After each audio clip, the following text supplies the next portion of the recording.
Hey folks, first off, let's take a look at the route before we get into the video. So this is the original route that I found on AllTrails, and the only big difference that I want to highlight before I get into my actual activity is that the way that this route is shown here on AllTrails is basically going clockwise. And what I did after looking at a lot of these comments down here that other people have put, I decided to listen to the comments and basically go counterclockwise, and you'll see why in the video, but I'll also describe it in my activity as well.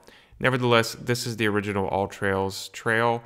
As always, the link is going to be in the video description, as well as a link to my activity, which we'll take a look at right now. So it's basically the exact same route, with, again, the big difference is that I went counterclockwise as opposed to clockwise. Reason being is that right at the beginning here of my route, there's some steepness on gravel. And for me personally, as you may have even heard in my other videos, I really don't like going down steep gravel. I really prefer just to take it in the ascent rather than the descent. And that actually goes for just about any kind of steepness. I prefer to go up it rather than to go down. Nevertheless, here is the route. So big things first, it is 22.3 kilometers in length. It's about 1,400 meters of climbing. And for me, I did it in about 6 hours and 16 moving time, total time about 7. So again, this includes breaks, just stopping for photos, videos, stuff like that. And I'm sure that you could do it even quicker. Honestly, I don't see it as a very technical or challenging route. And as you can see by the numbers here, it's not really that physically demanding as well. But overall, awesome route. Couple things I want to highlight before we get into the video though. Again, starting here in the beginning, there's some steep gravel, nothing too crazy. You see here, I basically went originally starting down this path. It ended up being closed, so I had to double back and do a small detour, which, well, I mean, you can kind of see it's actually not that small of a detour. It added a lot of distance, otherwise I would have just cut right across here. Nevertheless, up until Seinskopf here, there is a lot of steep gravel. So again, my personal recommendation would be to follow my route, which is to go counterclockwise, but totally up to you. Once we get up to the ridge here, we start hitting the peaks. So the first peak, is the Seinskopf. And you can see I took a lot of photos there. It's really lovely. I mean, all the peaks are lovely. But after the Seinskopf, we go to the Feldernkreuz. And then, of course, not too long after that, we hit our main goal, which is the Schöttelkarspitze. And you'll see in the video what the traversing of the ridge is like. Nothing wildly exposed, nothing wildly technical. There is a little bit of scrambling, but nothing too challenging, I think. So after hitting the peak, we basically start our descent here, and we hit a couple of alms on our way down, couple of huts. Soiernhaus is the first one that we hit, and then we basically gradually go down and down and down and down until we hit the Fischbachalm, which is the other hut in question. Now, depending on the time of year that you're going, please double, triple, quadruple check that the huts are open if you intend to stay there. I know some people break this into a 2-day trip and stay at the Soiernhaus, I believe. But again, if that's something that you're interested in, please call the huts ahead of time, check the schedules, and make sure that they're open. I did this as a day trip, but I think it's very possible to split it up as well if you stay at the huts. So without further ado, I think let's get into the video. Overall, the route was awesome, in my opinion.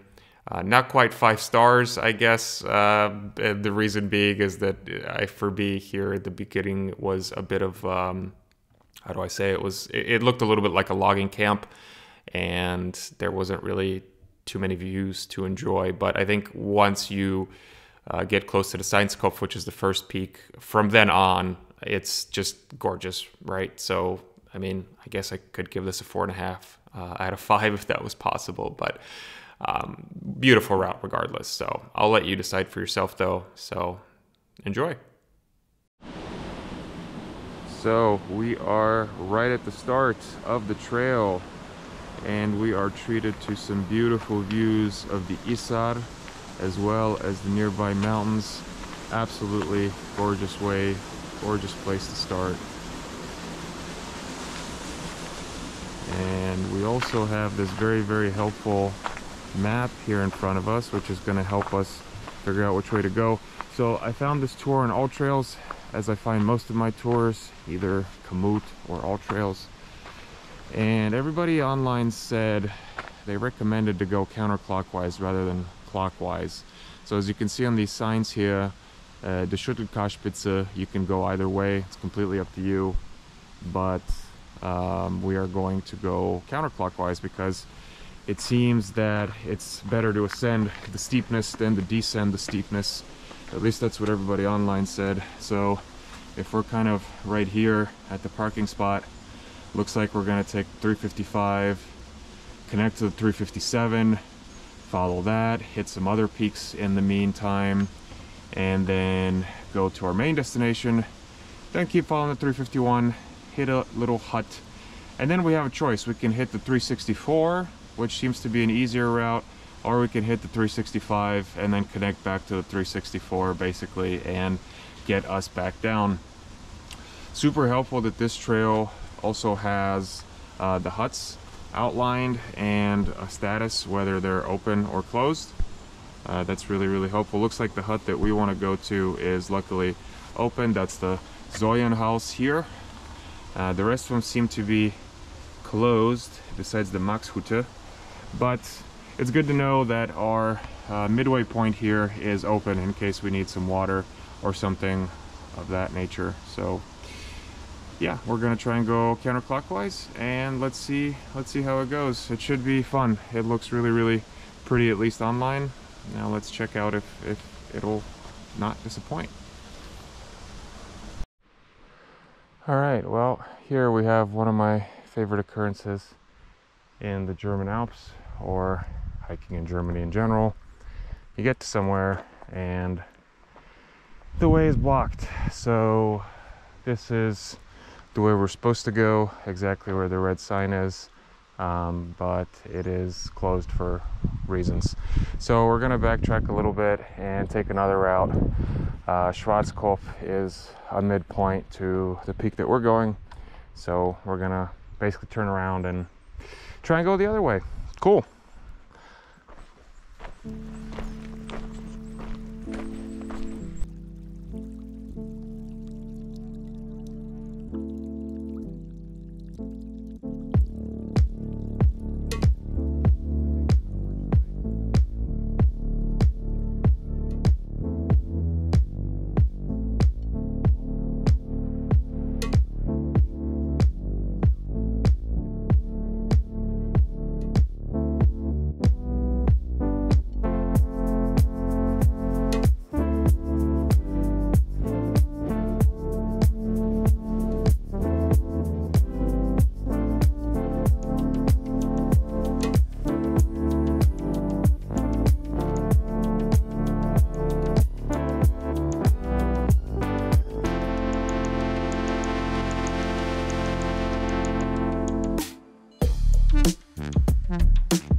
6.4K into the trail, and it's finally starting to get mountainy. We are out of that forest, we're out of that gravel, which I'm grateful for. And it looks like ahead of us, we can see some of our peaks. Look at that. Wow. It's gorgeous. I've climbed about 800, 900 meters, double checking, yeah, 900 exactly, which means, according to the original trail plan, there should be only about 300 left in terms of climbing, and there's about 3 peaks that we're gonna hit. So let's see if they'll all be marked, by the way, because earlier we passed Schöttelkarspitze, and I kept talking about it, but once I passed it, I realized that I passed it. There was no marker, there was no sign, no cross or anything like that to signify it as an interesting spot or even as a peak. So let's see what we see up here. Well, we got some scrambly sections once again. Nothing too bad. We're almost to the top, I think, and we have these lovely views to enjoy. But in the meantime, I've changed into the approach shoes, and now it's time to scramble.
So we just came down from the Seinskopf, and we are making our way to the next 2 peaks. And on this trail there's a couple sections that I passed that were a little bit exposed, kind of steep. It didn't last for more than, I don't know, a meter, 2 meters, but it definitely required some sure footing and some steady shoes with very stiff soles. So I'm wearing my approach shoes right now, which are doing the job just fine, but just as an FYI, and I'll film any other sections that might be interesting.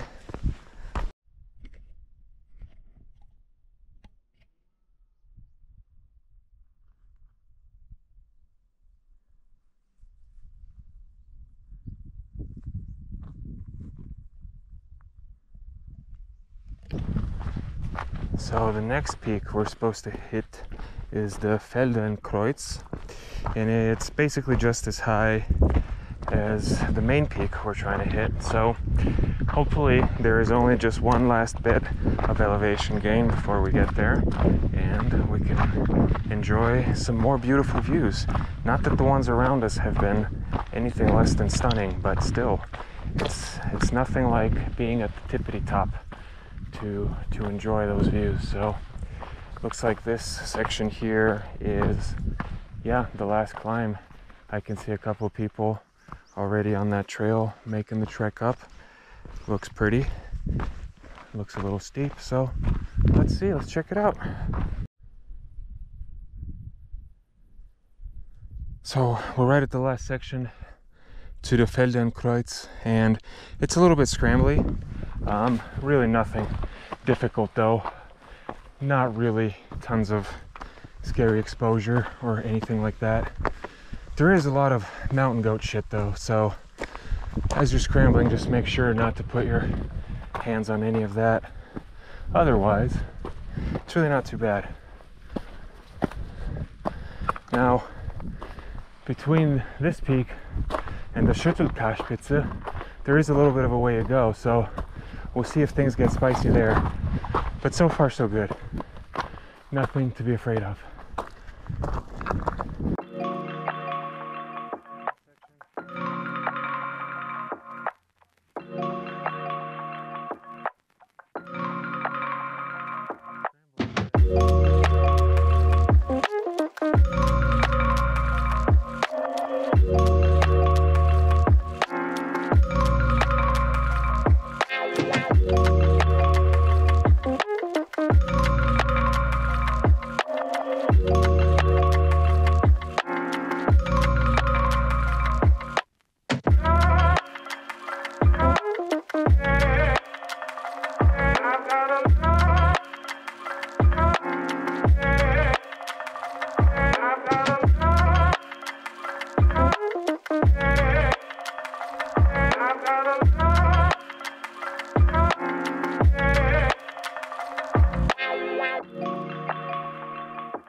Well, folks, we made it to the peak, Feldernkreuz, and that over there is Schöttelkarspitze. That's where we're going next. They're basically at the same height. I think the other one is about 2 meters higher, but we're here and we have this incredible panorama view to enjoy. It took me about, GPS says, 3 hours to get here, including, you know, a fair amount of breaks. Not a ton, but a good amount. I stopped to eat, obviously stopping to take videos and make pictures and all that good stuff. So it took me about 3 hours, and probably could have gone a little bit quicker, but that's not the point, right? So important thing is that we're here, and it looks like, I don't know, it looks like the route to the Schöttelkarspitze might have a little bit more spiciness in store for us, but I guess we'll find out soon enough. So, all right.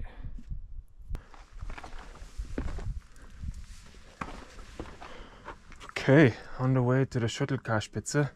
Looks like it's telling us 30 minutes to get there, which sounds pretty great. It looks very interesting to get there, so okay, this is gonna be fun. Might involve some scrambling, might involve some other things, but I guess we'll find out soon enough. Looks like at least a little bit of scrambling down climbing here, and then probably doing the opposite to get back up there.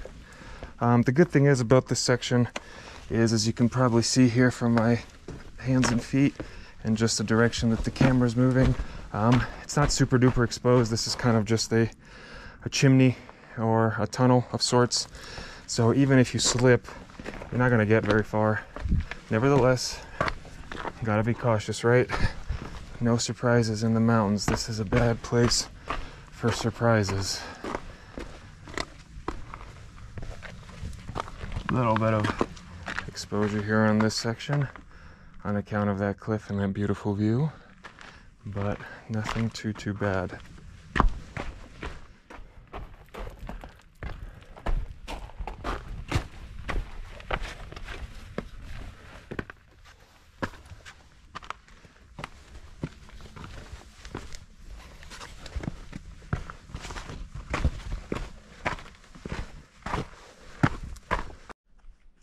Alright, this descent's getting just a little bit interesting, so I wanted to film it for those that might not feel comfortable with this kind of thing.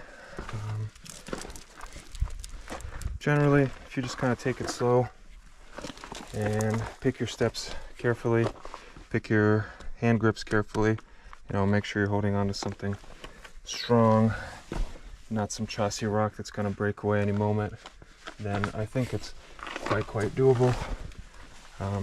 And I'm taking it slow. There's no reason to rush.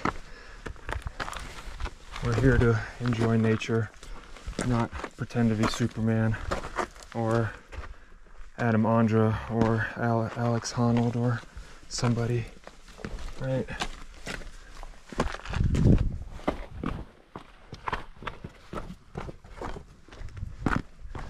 And just like that, we're through, and we can enjoy a nice view of the lake once again as a little reward before we start climbing up to that peak.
Alright folks, we are coming down from the Schöttelkarspitze, and this side, since we're not coming back the way we came, this side seems so far a lot easier, and I think soon enough we'll know if the decision to take that route counterclockwise was the better one. But so far my instinct is telling me absolutely, because what we just came up to get to Schöttelkarspitze, I would not really want to down climb. So I've been descending from the Schöttelkarspitze for what feels like forever on this kind of gravelly stuff. No scrambling, just gravel, a couple of very slightly exposed sections, but again it doesn't last more than a meter or two, really nothing bad. Overall, you know, it's very zigzaggy because of the steepness, and there's a good amount of people coming up because there's an alm, a little hut down there, and a lot of people stay there overnight and basically split this route into two, which is also an option if you want to do that. I don't think it's that long that it needs to be split into two, but everybody's different, obviously. Yeah, and then that's kind of our next destination, actually, is that little hut. Once we get to the bottom of this, I guess we did climb a lot, so now we have to descend a lot. It's about 1,300 meters of climbing altogether, everything combined, so now we gotta go down. So we've made it to Soiernhaus, which is the little alm in roughly the halfway of this trip, and if you go the clockwise route you reach it way quicker. But so far, I'm very happy with the decision to take the counterclockwise route.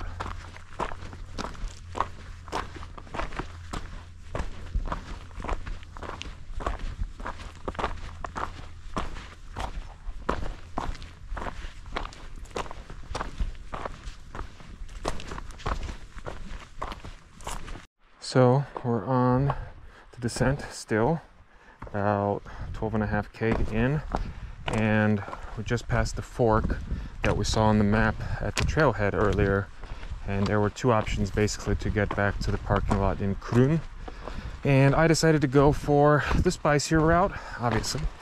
I think that was number 657, but don't quote me on that. I'll look it up when I compile the video and make a correction if necessary, but it doesn't look too crazy. I don't know, maybe I'll regret those words, but so far so good. Looks like we're actually coming up to a bit of an exposed section right here, so I'm just gonna try and be extra careful because there is a lovely view and an even lovelier cliff down there that we don't want to wind up in. So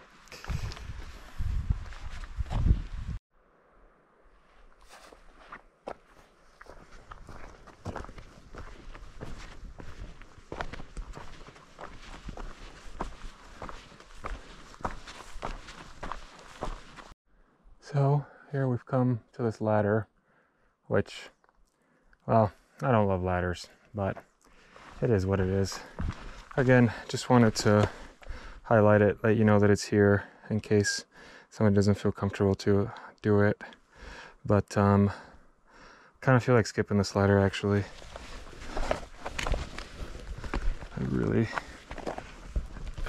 I'm just gonna do one of these. Half use the ladder, half skip it. There we go. Ladder is conquered.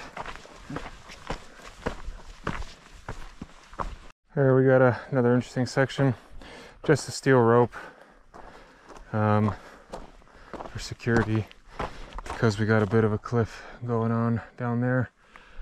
Not really the type of thing that I feel like pulling out my harness on and clipping in with my Ferrata set, but I guess you have that option, so it's here.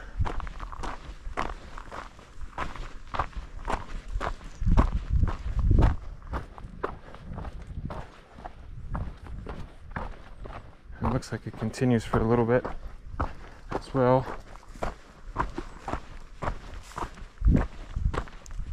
I don't personally think it's really necessary. There were plenty of other areas where it would have been more useful. Okay, maybe right here, I appreciate it for sure. But the rest of this path, I think we've seen way sketchier bits that don't have a steel rope on this hike. Anyway, that's done. All right, we're coming up on Fischbachalm, which is another one of the little huts along this route. If I do recall correctly, on the trailhead map, however, it said that this one is closed. I might be wrong because I see bikes outside of it, although the windows are closed up, so I could be wrong. In any case, I wasn't planning to stop here for anything. I've still got plenty of water, plenty of food, and I like to save my eating and beer drinking for at the bottom of the mountain rather than partway through. Just personal preference.